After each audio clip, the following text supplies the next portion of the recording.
Sige, so ako po na-excite sa araw na to kasi napaka-importante ng ating pag-uusapan. Amen po? So ang pag-uusapan natin ay may kinalaman sa... Hindi yan, okay. Ayun, sa panalangin. Ewan ko, ba tayo gumana ng aking...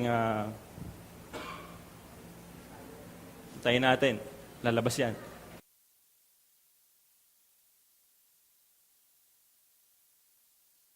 So kailangan, siguro mag-pray muna tayo sa Lord, no? Maraming distraction. So sige, samahan niyo ako sa panalangin. Lord, alam ko na napaka-importante ng aming pag-uusapan sa araw na ito. And bilang mga anak mo, Panginoon, dinidesire mo, Lord, na lumago kami sa area ng panalangin.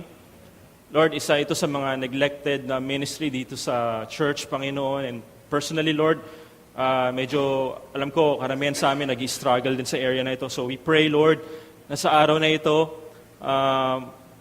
mayroon kami matutunan na something fresh, Lord God, sa area ng prayer para, Lord, mas lalong lumalim yung aming relasyon sa inyo.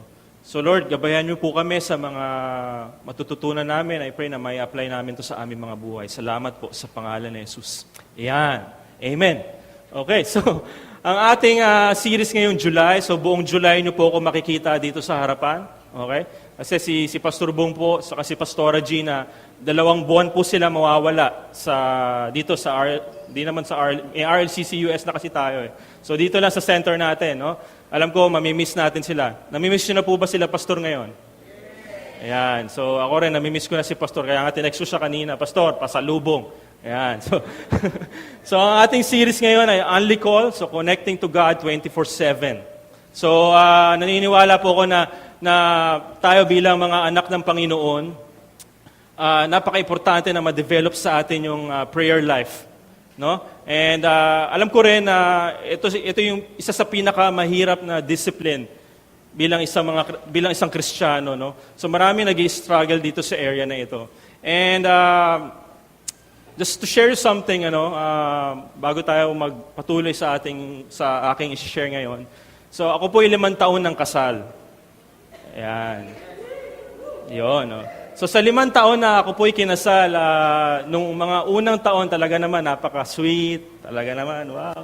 Pag nakikita ko yung asawa ko, talaga naman, bulaklak, tsokolate, lahat ng magaganda nakikita ko, no? Kaya yung mga young pro, ayan, siguro may mga young pro na naikakasal dito, medyo excited na sila, no? So, yung first 2 years talaga naman, wow, ang sarap ng feeling, talaga naman, may luto, may bagong luto, no? Magluluto yung asawa ko, miski hindi siya marunong masyado magluto. Okay? Miski talaga naman prito, na-appreciate niya sobra. Okay? Pero after 2 years, nagkaroon kami medyo ng problema sa marriage namin. And alam ko, sa lahat ng may asawa dito, nakaka-relate kayo. Tama po ba?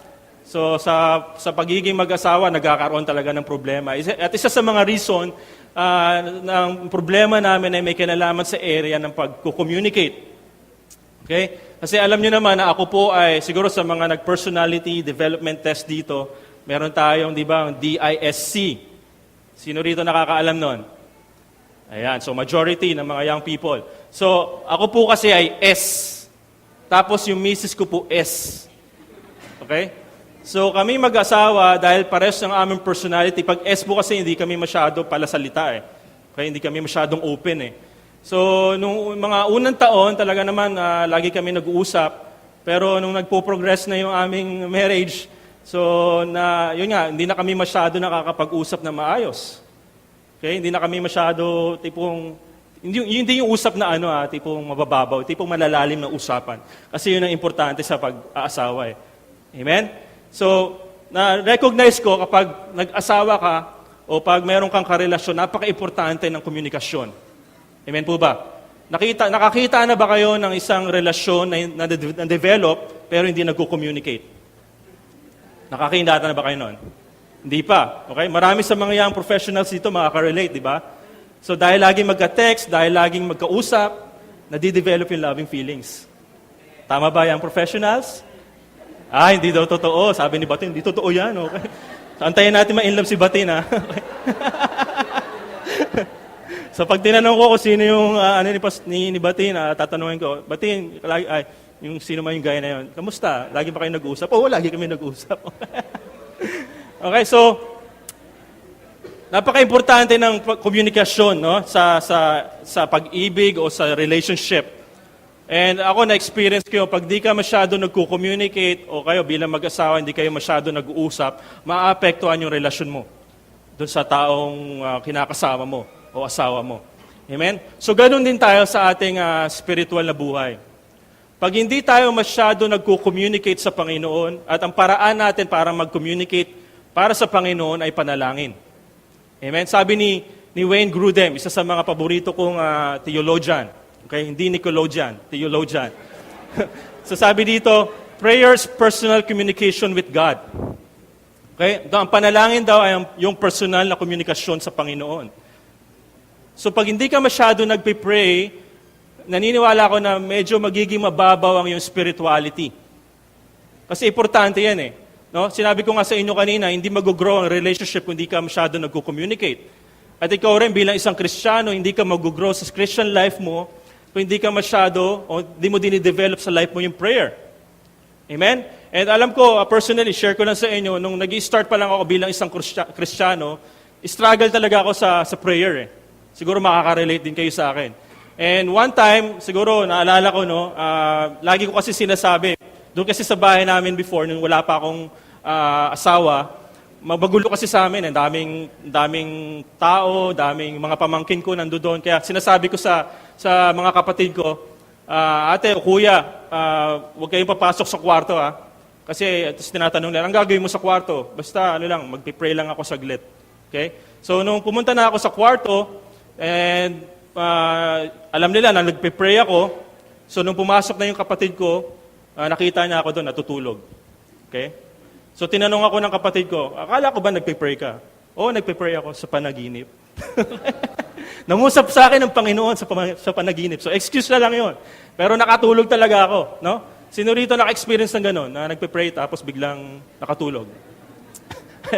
So lahat tayo, no? So nakaka-relate sa gano'ng experience. And then, minsan, gusto mo mag-pray, tapos, ngayon sa bahay namin, minsan pupunta ako sa kwarto, gusto ko mag-pray, tapos, pag sinabi ko, Lord, tapos papasok bigla si Kishi, ayun na, Daddy! Talaga naman, ang gulo na. Wala nang prayer. So, makikipagkulitan na lang ako doon sa anak ko. So, maraming distractions, no, pag nagde-decide ka na mag-pray na sa Panginoon. Then, minsan, pag-pray ka, nandiyan yung cellphone mo, tapos biglang tutunog yung cellphone mo, so magti-text ka na ulit. Diba? So, nakalimutan mo na yung prayer. So, alam ko, ako personally, na-experience ko yung struggle sa prayer. So, alam ko kayo rin, bilang mga Kristiyano, nag-struggle din kayo sa area ng panalangin. And majority ng mga churches today, no, hindi lang dito sa RLCC, kundi sa buong mundo, pag tinrace nyo po, karamihan ng mga pastor nagsasabi, ano yung medyo hindi masyado pinupuntahan ng mga tao? Okay? Prayer meeting. Okay? So last Wednesday, pumunta ako sa prayer meeting. Alam niyo po ba meron tayong prayer meeting dito sa church? Sino po nakakaalam? Marami. Okay. So pumunta po ako sa prayer meeting last Wednesday. And nalungkot po ako. Kasi nung pumunta po ako sa prayer meeting, nakita ko ang dami nila. No? Ang dami nila, tatatlo lang sila. Okay. So tatatlo lang po ang umattend ng prayer meeting. Tama ba? 3 o 4. So nalungkot po talaga ako. Ibig sabihin, as a church, kailangan talaga natin mag-grow sa area ng prayer. And pag may isang istorya sa Acts, sa Gawa, no, sa Biblia, na pumili ang mga apostol ng 7. Kasi gusto nila i-distribute yung mga task nila. At doon sa last part ng text na yun, sinabi doon na gusto kasi nila mag-focus sa ministry of the word and last yung prayer. So, naniniwala ako na napaka-importante ng panalangin, pero nagtataka ako na bakit ito yung isa sa mga neglected ministry ng ating church ngayon. Nag-agree po ba kayo sa akin na importante ang panalangin? So, lahat tayo may pananaw na parang ang hirap manalangin and feeling mo minsan hindi ka epektibo pagdating sa area ng panalangin. Kasi tinaray mo na yung best mo, parang tinatry mo naman mag-pray, pero dahil sa maraming distractions, ang daming nangyayari sa paligid mo, so hindi na na-develop yung prayer life. No? tinatry mo yung best mo na manalangin, pero yun nga, napakagulo ng isip mo dahil sa mga problema na pinagdadaanan mo sa buhay. Now, gusto ng Panginoon, at ako yung nag-a-agree doon, at tayo din sana mag-agree doon, gusto ng Panginoon na ma-develop sa atin yung gantong attitude, na mag-grow tayo sa area ng panalangin. At sa araw na ito, tuturuan ko po kayo kung paano ba tayo magiging epektibo sa panalangin. Kasi gusto ng Panginoon na maging epektibo tayo. Sa kahit anong ministry like praise team or dance ministry, ako kasi naniniwala na sa lahat ng ministry dapat bigyan natin to ng importansya at bigyan natin to ng kalidad. So ako rin nag-a-agree na dapat ang prayer ministry natin dapat bigyan din natin ng focus at atensyon. Nung umattend kasi ako ng prayer meeting nung last Wednesday, medyo na-burden ako sa praise and worship eh. Kasi talaga naman, ngayon doon ko nakita si Mitch na nag-lead ng worship. Talaga naman, wow. Sabi ko, Mitch, pray na lang tayo. Okay. Okay. So na-burden talaga ako, parang, okay, wala si Mitch dito eh. So na-burden talaga ako. Sabi ko, hindi dapat ganito. So dapat lagyan natin ng kalidad yung ating ministry pagdating sa panalangin. Amen? So after na itong series na ito, dalangin ko sana lahat tayo na naririto ngayon, sana nag-grow sa panalangin. And as a church also, sana mag-grow din tayo sa prayer. And yun nga, gusto kong i-share sa inyo 4 na steps, 4 steps, para mas lalo tayo maging epektibo sa panalangin. Handa na po ba tayo makinig? Napakahina po ng ating amen. Amen. Kala ko upbeat to kasi daming kabataan eh. So first step, sabi dito, know your situation. So mayroon ako i-share sa inyo na talata sa Numbers. Na ang bida dito si Moses. Sino rito nakakakilala kay Moses? Ayan. Sino rito alam ang istorya ni Moses? Okay? So lahat tayo familiar sa story ni Moses. So ang first step na gusto kong i-share sa inyo is know your situation. So i-share ko sa inyo yung talata sa Numbers 11 verse 4 to 25. So sabi dito just to give you a brief background sa history ng Israel, sa Biblia, sa Exodus, sa Numbers, sa Deuteronomy. So, nung panahon for 300 years na enslave ang mga Israelita sa pamumuno ng mga Egyptians. For 300 years. And then, nagpray ang mga Israelites na nagpray sila sa Panginoon na, Lord, paalisin mo na kami dito sa Egypt. Kasi sobrang tindi na ng pinagdadaanan namin pagdurusa. Siguro napanood nyo na yun, di ba? Alipustangan na ba? Yung Tagalog na yun. Yung mga Israelita, binubugbog sila, tapos di sila kumakain ng maayos. Okay? Kaya nagpray sila sa Lord, Lord, sana alisin mo na kami dito sa Egypt. At nakaalis nga sila doon sa Egypt sa pamamagitan ni Moses. So si Moses ang sinugo ng Panginoon para ang Israelita ay makaalis doon sa bansang Egypt. Just imagine, 300 years silang na-enslaved ng mga Egyptians. So alam niyo na istorya, nagkaroon ng matinding mga miracles, no? Nahati yung dagat sa gitna, and then tumawid yung mga Israelita doon, and then namatay ang mga karamihan ng mga Egyptians, mga soldiers doon, and then nagtagumpay, no? Nakaalis sila doon sa Ehipto. And then after na makaalis sa Ehipto, sinabi ng Panginoon sa kanila, bago pa, matagal na sinabi to ng Panginoon sa mga Israelita, sinabi ng Panginoon sa mga Israelita, nabibigyan ko kayo ng lupa, a land flowing with milk and honey. Yun ang pangako ng Panginoon. And then, nung time na pupunta na sila doon sa promised land, nagpadala muna si Moses ng mga spy. Okay?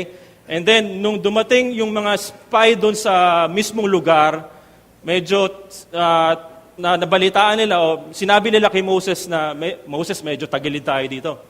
Kasi karamihan ng mga nandun sa yung places, Canaanites, okay? So, yung mga sinasabi ni Pastor, Jebusites, mosquito bites, yun yung mga nakatira doon, okay?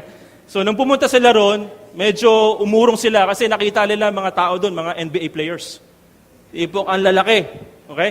And sa history, ang mga Israelita, medyo maliliit yan, parang Pilipino rin yan. Okay? So, nung pumunta sila doon sa lugar, nakita nila yung mga tao, ang lalaki. So, sabi nila, mukhang tagilid tayo rito. So, nangako ang Panginoon na bibigyan sila ng lupa, pero dahil sa takot, di nila tinuloy yung pagpunta nila doon sa lugar. So, nangyari nga, instead na dapat maikli lang yung panahon ng pagpunta nila doon sa Promised Land, umabot siya ng 40 years. Okay, ang tagal, grabe. Kasi ang pagpunta sa Promised Land, dapat aabutin lang yan ng buwan eh. So umabot sila ng 40 years, paikot-ikot sa desert. So ito na yung sitwasyon ngayon. Okay, nandun na sila sa desert. So sabi dito sa verse 4, the rabble with them began to crave other food. So yung rabble, hindi yan rubber. Hindi yan goma. Rabble, may mga grupo kasi yan. Grupo yan ng mga tao na medyo, ang ginagawa nila sa buhay, kundi umangal lang, palaangal ng mga tao. Okay? So the rabble with them began to crave other food. And again, the Israelites started wailing and said, if only we had meat to eat. The entrance to their tents. Okay? Now, ito'y araw-araw. Isipin nyo si Moses, no? Araw-araw. Yung pighati niya, tipong, Moses!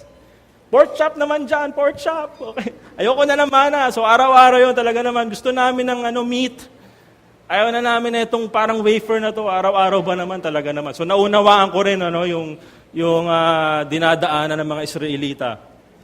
Sa personal natin mga buhay, napaka-importante na kapag nananalangin tayo, unang-una dapat alamin natin yung sitwasyon natin. Now si Moses aware siya sa sitwasyon ng mga Israelita. Okay? Now hindi ko po alam ang mga sitwasyon nyo ngayon.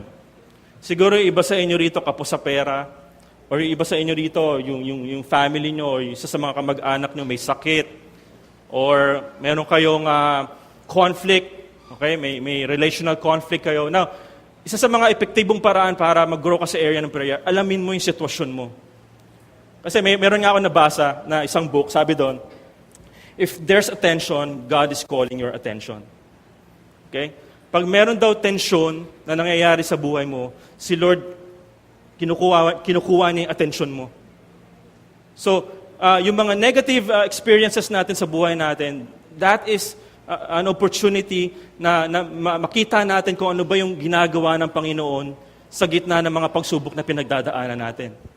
Kasi dalawa yan Parang pag tayo dumadaan sa pagsubok, para din tayong Israelita minsan.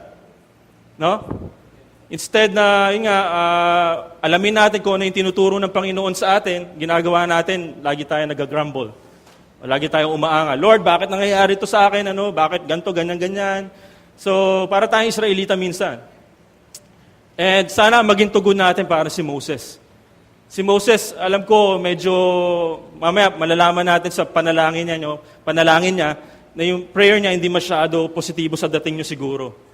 Pero instead na umangal si Moses, ang ginawa niya, nanalangin siya sa Panginoon. So dapat, unang step, para mas lalo tayo maging epektibo sa panalangin natin, alamin mo yung sitwasyon mo ngayon. Now, hindi ko naman sinasabi na sa lahat ng pagkakataon, pag nagpe-pray ka, alamin mo yung sitwasyon. Kasi may mga times na, for example, pumunta ka sa ospital, may mga times na kailangan actual, pag-pray mo talaga yung tao. Pero alamin natin na, pag may tensyon, kinukall ni Lord yung attention natin. Ibig sabihin, meron siyang gusto ituro sa atin. So, yun yung first step. Okay? Sa epektibong panalangin. And then, pangalawa, sabi dito, the Lord became exceedingly angry and Moses was troubled. So, dahil nga sa pag-aangal o araw-araw na pag-aangal ng mga Israelita, nagalit na ang Panginoon. And si Moses talaga naman na burden siya. Tipong hindi niya alam ang gagawin niya. And then, pangalawang hakbang para sa epektibong panalangin is pray from the heart. Sabihin mo nga, pray from the heart. Sabihin mo sa katabi mo, pray from the heart. Now, dito sa mga susunod na talata, titignan natin kung paano ba nag-pray si Moses. Based doon sa sitwasyon niya. Okay? Sabi dito sa verse 11, he asked the Lord, or sa ibang translation, he prayed. Moses prayed to the Lord. So sabi niya sa prayer niya, why have you brought this trouble on your servant? Yung prayer niya rito, puro tanong. Lord, why have you brought this trouble on your servant? What have I done to displease you? Okay, medyo strong si Moses, Just imagine, kausap niya si Lord, Lord, lakas ng loob, Bakit mo ito ginagawa sa akin? Pero isa sa mga talagang paborito ko na character sa Bible in terms of prayer, si Moses. Okay? And then sabi niya, what have I done to you to displease you that you put the burden of all these people on me? Okay? Now, sabi sa record, ang Israelita during that time is 600,000. Okay? Ang binilang lang mga lalaki. Hindi pa kasama doon yung asawa nila at saka mga anak nila. Napipicture nyo ba yung sinasabi ko? 600,000 siguro times 2. kasama yung mga asawa at anak nila. So siguro, mga millions yan. Million yan, umaangal kay Moses. No? Kaya ganun na lang yung, yung prayer niya sa Panginoon. Lord, ano bang nangyayari dito? Hindi ko alam ang gagawin ko. Ba't mo ko nilagay sa sitwasyon na ito? And then sabi dito, did I conceive all these people? Mga nanay, no? Isa nga, mga anak ka, tibong ang hirap na no? 600,000 pa. Na-experience ko yan, mga anak yung misis ko. And then, did I give them birth? Why do you tell me to carry them in my arms? No, nag-question si Moses. As a nurse carries an infant to the land you promised on oath to their ancestors. Okay, now si Moses puro tanong, parang, Lord, bakit ganito? Puro tanong yung prayer niya. And then sabi dito, verse 13, where can I get meat for all these people? Lord, saan ako kukuha ng pork chop? Okay, para sa mga taong ito. Okay, 600,000 people. They keep wailing to me, give us meat to eat. So galit na si Moses, parang exclamation point na naman. Lord, bigyan mo kami ng karne. Okay? Kasi ilang taon na, mana, no? Umay na kami. So yun ang prayer niya. And then sabi sa verse 14, I cannot carry all these people by myself. Hindi ko na kaya to, Lord, na mag-isa ko. The burden is too heavy for me. Naunawaan ko si Moses. No? Kasi nag-life group leader ako for almost ilang taon na. No? Sino rito mga life group leaders na? Sa ngayon. No? Mag-alaga ka nga na 10, hirap na Tama ba? Amen nga mga life group leaders. 4, 5, medyo challenging na. No? Now, si Moses, 600,000 times 2, millions. Tipong talagang hirap na sitwasyon ni Moses. Sabi dito, I cannot carry all these people by myself. The burden is too heavy for me. Sabi niya, ito malupit no? Hangang-hanga ako kay Moses dito no? Siguro kung ako si Lord, kinidlatan ko na to si Moses. Sabi dito, if this is how you are going to treat me, please go ahead and kill me. Lord, patayin mo na ako, no? Huwag mo na akong pahirapan. Isang kidlat mo lang, patayin na ako, no? If I have found favor in your eyes and do not let me face my own ruin. Na pag tinignan natin yung prayer ni Moses, parang negative. Pero ang gusto ko lang ipunto sa inyo rito, na kapag nagpe-pray tayo, dapat nanggagaling sa puso natin. Okay? Si Moses napaka-effective ng prayer niya kasi tinitreat na si Lord na parang ama niya, kausap niya lang tatay. So pag kinakausap niya yung tatay niya, talagang heart to heart. Okay? So, naalala ko na nag-aaral ako sa seminaryo, meron kaming course, o meron kaming course nga na tawag is worship and prayer. So, tinuruan kami doon ng mga paraan, dapat paano manalangin, So, naalala ko yung isang paraan, yung Acts, sino rito nakakaalala nyon? Yung Acts, adoration, confession, thanksgiving, supplication. Okay? So, namulat ako na dapat pag nagpe-pray ka may structure. Kasi pag walang structure, hindi maririnig ni Lord yan. Okay? So dati ganun ang pananaw ko. Ang pananaw ko dati, dapat mag-confess ka muna ng mga kasalanan mo bago ka humingi sa Panginoon. So yun ang mga pananaw ko dati. And nung seminaryo ako, minsan, papakita sa amin na dapat pag nagpe-pray ka, kailangan nasa boses yan Okay? Tipong pag mas malakas ang boses mo, mas naririnig yan ng Panginoon. Okay? So pag sinabi mo, Lord! Okay, mga ibang pastor in Jesus' name! Talaga naman, mas epektibo yan. No? So, and then, abang lumalago ako sa Panginoon, na-realize ko na kapag nananalangin ka pala, ang pinaka-epektibong paraan, mag-pray ka mula sa puso mo. Alam mo, ang isang tao, pag nagsasalita, pag mula sa puso yung pinanggagalingan yan. Amen? So, balik ako ulit sa mga in love dito. Okay? So alam mo, pag isang lalaki, for example, nanliligaw sa'yo, pag sinabi niya, alam mo, mahal kita. Diba? Wala nang ibang babae ako nakikita dito kundi ikaw lang. Mahal na mahal kita. Mula sa puso, di ba? Diba? Pero alam mo rin naman, di ba, pag isang tao, wala sa puso yung sinasabi niya I love you. I love you. So para sinabi lang, no? Kayo, alam nyo mismo, pag nagsasabi kayo ng isang bagay, alam nyo kung sa puso to or sa isip lang No? Gusto ko i-share sa inyo, para maging epektibo kayo sa panalangin, kailangan pag nagpe-pray kayo, No? Alisin nyo na yung mga structure, dapat acts, di ba?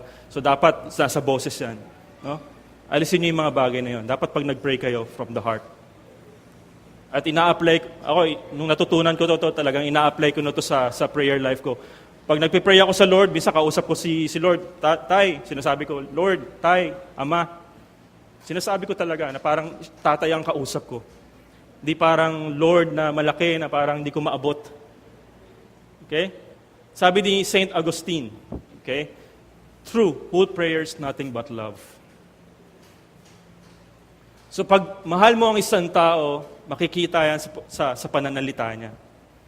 So alam ko na kapag mahal mo rin ang Panginoon, yung lahat ng bagay na sasabihin mo sa Panginoon, talagang from the heart din.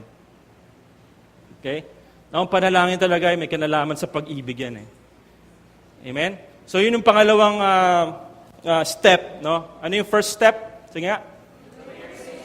Okay. Know your situation. Sabihin nyo nga, no. Ituro mo yung isip mo. No. Okay. Turo mo yung utak mo, hindi isip. Know your situation. And then pangalawa, sabihin nyo, pray from the heart. Okay. Pray from the heart.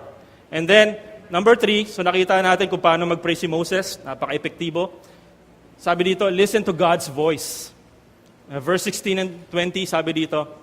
So after mag-pray ni Moses, ito yung naging tugon ng Panginoon. The Lord said to Moses, the Lord said to Moses. Okay? Now, gusto ko lang sabihin sa inyo na kasi minsan, pag nagpe-pray tayo, o minsan pag umaattend ako ng mga prayer meetings, nangyayari ganito eh, binabato mo lang lahat eh. Lord, ito po yung mga gusto naming ipag-pray. Number 1 po ito, number 2, number 3, number 4. Okay? So, binibigyan natin si Lord ng listahan. Pero pag inaaral ko ang salita ng Panginoon, hindi ko sinasabing na parang negative yun ha. So, minsan, okay din yun, paminsan-minsan. Pero minsan, nangyayari, na ito yung hindi natin nagagawa pag nagpe-pray tayo. Yung ability natin na makinig kung ano yung sinasabi ng Panginoon doon sa sitwasyon natin. At alam ko, bilang isang Kristiyano, bilang isang pastor, napaka-importante na dapat marinig din natin yung tinig ng Panginoon doon sa sitwasyon. So sabi ng Panginoon kay Moses, bring me 70 of Israel's elders. Okay? So ang response ng Panginoon, di siya nagalit kay Moses. Ibig sabihin, tinugon niya pa yung panalangin ni Moses. Bring me 70 of Israel's elders who are known to you as leaders and officials among the people. Have them come to the tent of meeting that they may stand there with you. So wala pang temple noon. So ang tawag dun sa place nila sa desert, tabernacle pa lang. So nung panahon ni Moses. And then sabi dito sa verse 17, I will come down and speak with you there, and I will take some of the power of the Spirit that is on you and put it on them. They will share the burden of the people with you so that you will not have to carry it alone. So paulit-ulit na sinasabi dito na si Lord nangusap kay Moses, si Lord nangusap sa mga leaders ng Israel. Isa sa mga epektibong paraan para sa panalangin na yung ability natin na makinig. Okay? For example, si Cyril, kausap ko, poging-poging si Cyril. No? So pag nag-uusap kami, pag sinabi ko na yung gusto ko sabihin sa kanya, okay, dapat nag-expect ako na meron siya sasabihin sa akin in return. Tama po ba? Kasi yung tamang paraan ng pag-communicate. So dapat tayo sa prayer, dapat pag meron tayong sinasabi sa Panginoon, dapat yung attitude natin hindi ganito, Lord, ito po yung prayer needs ko, okay? Sige po, alis na po ako, punta na po akong trabaho, school, o punta ka na sa dapat mong gawin. Now, hindi sa lahat ng pagkakataon dapat, nung nag-pray ka, dapat narinig mo na yung tinig ng Panginoon. Pero dapat i-desire ng heart natin na kapag nag-pray tayo ng isang bagay, dapat mag-expect tayo na si Lord mangungusap sa atin. I remember nung time na confine si Kishi, sino rito may kilala sa aking anak? Okay? So, nagkasakit siya ng 7 araw, 7 days. Pabalik-balik yung lagnat niya. So, yung lagnat niya hindi biro kasi 39, hindi siya talaga bumababa. So, ako pray sa Panginoon umabot pa ng 7 days, kasi nag-expect pa rin ako na sasagutin ni Lord yung panalangin ko eh. So, pray sa Lord, Lord, pagalingin niyo na po si Kishi. So, nangyayari, pag pinapainom namin ng paracetamol, mawawala. Tapos balik na naman, kinabukasan. So, nung hindi na tumalab yung aking prayer, sabi ko, sige, dali na natin sa ospital. So, nung dinala namin sa ospital si Kishi, na-discover namin na meron siya sakit na pneumonia. Kaya hindi matanggal-tanggal yung lagnat niya.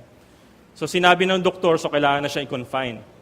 So yun nga yung nangyari, so na-confine na siya, so super payat nung anak ko, payatot na nga yan, so mas lalo pang pumayat nung time na yon, no? Mana sa tatay. No? So talagang pray ako ng pray sa Panginoon. Lord, sabi ko sa Panginoon, Lord, walang imposible sa'yo. Kaya mo siyang pagalingin, miski hindi na kailangan pumunta pa kami ng ospital. Yun yung lagi kong prayer. So nung feeling ko na hindi na nagiging parang hindi epektibo yung panalangin ko, nag-decide na ako, so dali na namin sa ospital. So for 3 days na confine siya, pray pa rin ako ng pray, Lord, pagalingin niyo na po si Kishi. No? So nako-concern na ako nyo kasi talagang hindi na siya masyado kumakain eh. And then, nung habang nagpe-pray ako sa Lord, nung habang nagre-reflect ako sa salita ng Panginoon, nabasa ko na siya maraming beses. So nilid ako ni Lord sa James 1. Sabi doon, consider it pure joy, my brothers, every time you face trials of many kinds. Because the testing of your faith develops perseverance. And perseverance must finish its work so that you will be mature, not lacking anything. So nung mabasa ko yung talata na yon, talaga nangusap ang Panginoon sa akin. Sinabi niya, PJ, hinayaan ko mangyari itong mga bagay na ito kasi gusto ko mag-mature ka. Kasi wala kang ginawa kundi umangal. Wala kang ginawa kundi mag-grumble. So yung experience mo ngayon para sa iyo yan. Para mag-grow ka. So nung after ko marinig yung mga bagay na yun, alam ko si Lord yun eh. Nung after ko marinig yung mga bagay na yun, immediately si Kishi, okay, nawala yung lagnat, tumayo siya, sinabi niya sa akin, Daddy, food. Kasi hindi na siya masyado kumakain nun eh. And then, doon ko nakita yung pagkilos ng Panginoon. Tuloy na siyang gumaling. Hindi ko makakalimutan yun kasi unify yun eh. So Sabado siya gumaling and then sabi ng doktor, okay, pwede na siyang umuwi kinabukasan. Kasi okay na siya. So nangusap sa akin ng Panginoon. No? So kala ko hindi naririnig ni Lord yung prayers ko. Pero at the back of my experience, si Lord pala nandoon. Meron siyang gustong ituro sa akin. Amen? So napakagandang experience pag naririnig mo ang tinig ng Panginoon. So sana ganun din kayo, no? I-develop niyo yung ganang attitude na kapag nag-pray kayo sa Panginoon, matuto rin kayo makinig sa Kanya. And then sabi dito, verse 18, tell the people, consecrate yourselves in preparation for tomorrow when you will eat meat. Wow! Sinagot na ni Lord yung prayer nila, kakain na sila ng karne. Okay? Hindi ko alam kung anong karne yan. Pork chop ba yan? O beef tapa? Pero karne daw. And then sabi dito, the Lord heard you when you wailed. So narinig ni Lord yung mga angal ng mga Israelita. We were better off in Egypt. Now the Lord will give you meat and you will eat it. Wow! Kakain na rin sila. No? Tapos na ang paghati sa mana. Kakain na kami ng pork chop. And sabi dito, verse 19, you will not eat it for just 1 day, okay? Or 2 days, or 5, 10, or 20 days. Sabi ng Panginoon, hindi lang kayo kakain ng 1 araw, 2 araw, 5, 10, 20, hindi lang. No? Sabi ng Panginoon, but for a whole month. Piyesta to. No? Imagine niyo, no? Ilang taon na sila hindi kumakain ng meat. Kaya siguro na-excite na sila. Sabi dito, until it comes out of your nostrils. And you'll note it because you have rejected the Lord. No? Papakainin ko kayo ng pork chop hanggang lumabas sa ilong nyo yan. Sa galit ng Panginoon. Okay? Bahala kayo, tumaas ang kolesterol nyo. No? So, narinig ni Lord yung panalangin ng mga Israelita o panalangin ni Moses. No? Si Moses pala yung nagpipray. So ito yung naging tugon ng Panginoon. And then, who is among you and you have wailed before him saying, why did we ever leave Egypt? Okay? So, kung ano yung binanggit ng mga Israelita, alam na alam ng Panginoon. So, mga kapatid, pag meron tayong sinasabi sa Panginoon, alam na yun. Amen? Actually, bago mo pa sabihin, yung sasabihin mo sa Panginoon, alam niya na yun. Alam ni Lord yung nilalaman ng puso mo. And then, sabi dito, verse 21, but Moses said, here I am, meron na naman silang pag-uusap. Okay? And sabi dito, here I am among 600,000 men on foot. Sinabi ko na kanina. And you say, I will give them meat to eat for a whole month. So parang angal na naman, Si Moses parang umaangal na naman. And then sabi dan, would they have enough if flocks and herds were slaughtered for them? Would they have enough if all the fish in the sea were caught for them? Lord, enough ba? For example, itong dagat na to, pag pinatay mo lahat, parang kulang pa rin no? Kulang pa rin pag niluto mo lahat yan. Napakaraming tao niyan. So yun pa na yung prayer ni Moses, parang umaangal pa rin siya. Pero isa sa mga natutuwa nga ako kay Moses, is very vocal sa kanyang prayer. Talagang nanggagaling kung ano yung nilalaman ng puso niya, sinasabi niya sa Panginoon. At isa yun sa mga talagang paraan na dapat nating i-practice pag nagpipray tayo. So, yun ang gusto ko i-share sa inyo. Unang step, alamin mo yung sitwasyon mo. Pangalawa, mag-pray ka from the heart based on your situation. And then pangatlo, after mo mag-pray, matuto kang makinig sa Panginoon. And then yung pang-apat na gusto kong ituro sa inyo, obey the Lord's instruction. Yan yung pang-apat. Verse 24 and 25. So after, nung nag-pray si Moses, after niya makinig kung ano yung sinasabi ng Panginoon, and then pang-apat, ito yung ginawa ni Moses. Okay? So Moses went out, told the people what the Lord said. He brought together 70 of their elders and had them stand around the tent. So kung ano yung sinabi ng Panginoon, ginawa talaga ni Moses. So after ng maraming angal, susunod rin pala si Moses. No? And then sabi sa verse 25, then the Lord came down in the cloud and spoke with him. And he took some of the power of the Spirit that was on him. So yung pang-apat na paraan, pagdating sa panalangin, para mas lalo ito maging epektibo, kailangan matuto kang mag-obey. Amen? So nung panahon ako po'y bago ako ikasal. So lagi ako nagpipray kasi matagal kami ng misis ko matagal yung relationship namin. And then nung kami 7 taon kami bago kami naging mag-asawa. Okay? So maraming beses na tipong siguro mabibilang ko kasama siguro mga primitibos dito. 3 beses kami nag-break. Okay? So 3 beses kami nag-break.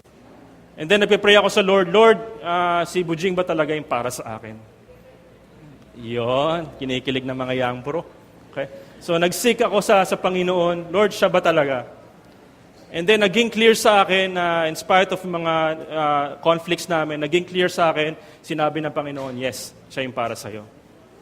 So kaya nung naging maayos yung relationship namin, nag-pray na ako, Lord, sige, gusto na namin magpakasal kasi tumatagal na yung aming relationship So, nung panahon na yon, nung ikakasal kami, lakas ng loob ko, pera ko sa bangko, 5,000. Sabi ko, Lord, ano mararating nito? No? Ano la, sige, pot bless tayo sa kasal. Okay? 5,000. So, pero sinabi ng Panginoon sa akin, hindi, kasal na kayo. By faith, kasal na kayo. Okay? And then, nung panahon na yun, nag-text na ako sa mga supposed to be, mga ninong namin, no? Dinamihan ko na ninong para mga 40, sila ninang Mina na dyan, okay? So, nagsabi na ako sa mga ninong. And then, nagulat ako, nag-provide si Lord ng 70,000 pesos para matuloy yung kasal namin.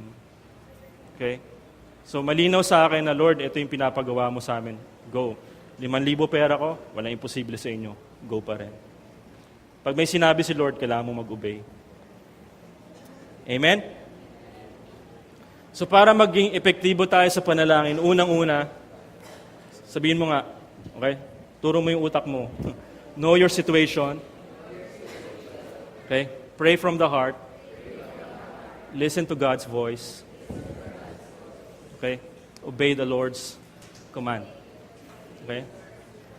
So, napaka-simple lang, okay? So, know, pray, listen, obey. So, pag ginawa mo ito, sigurado, mas ma-experience mo yung power ng prayer.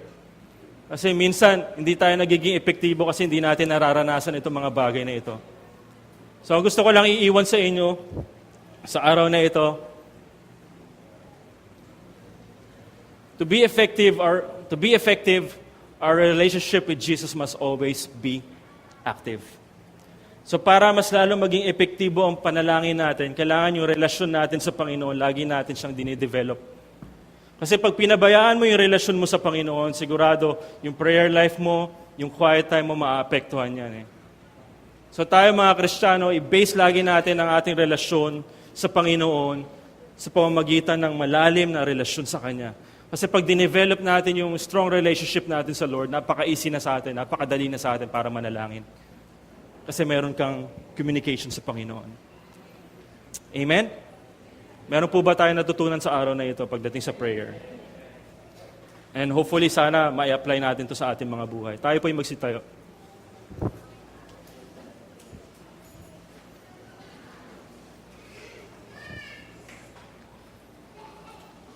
So right now, bilang application dito sa natutunan natin, tayo po'y mananalangin. Ang tawag ng mga scholars dito is simple prayer. Yung prayer ni Moses, prayer that comes from the heart. Okay? Now gusto ko po manalangin tayo. Alisin nyo na yung mga pananaw nyo dati na dapat pag nagpipray ka, may structure. No? Dito sa prayer na ito, walang structure. Una-una, bago ka manalangin, sige, ipikat po natin yung mga mata natin. Mag-focus po tayo sa Panginoon.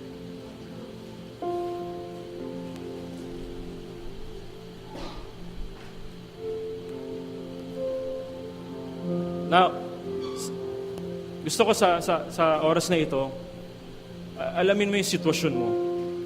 Sitwasyon mo na may tension. Marahil ngayon meron kang sakit. Marahil ngayon parang meron kang ka-conflict or meron kang negatibong experience ngayon sa life mo. So gusto ko i-focus mo yung sarili mo doon sa experience na yon.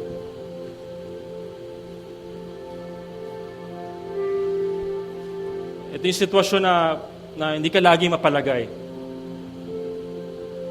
Sakit na hindi gumagaling. Siguro problema sa pera, laging kapos ang pera. Siguro isang struggle na paulit-ulit na bumabalik sa'yo. Struggle sa bisyo. Alam mo yung nilalaman ng puso mo. At based dun sa iniisip mong struggle ngayon or problema, gusto ko manalangin ka sa Panginoon na nanggagaling mula sa puso. Sabihin mo talaga sa Panginoon yung nilalaman ng puso mo. Lord, ito yung nararamdaman ko. Pwede ka mag-question sa Panginoon, Lord, bakit lagi kami walang pera? Lord, bakit paulit-ulit yung sitwasyon ko? So manalangin ka sa Panginoon na nanggagaling mula sa puso. And right now, God is listening.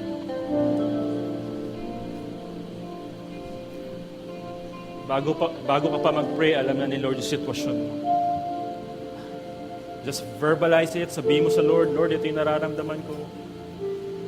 Ito yung nilalaman ng puso, Panginoon.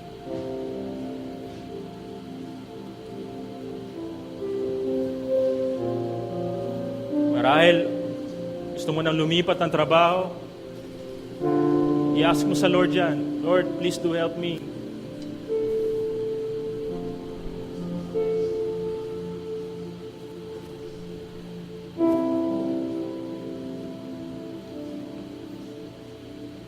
Just pray from the heart.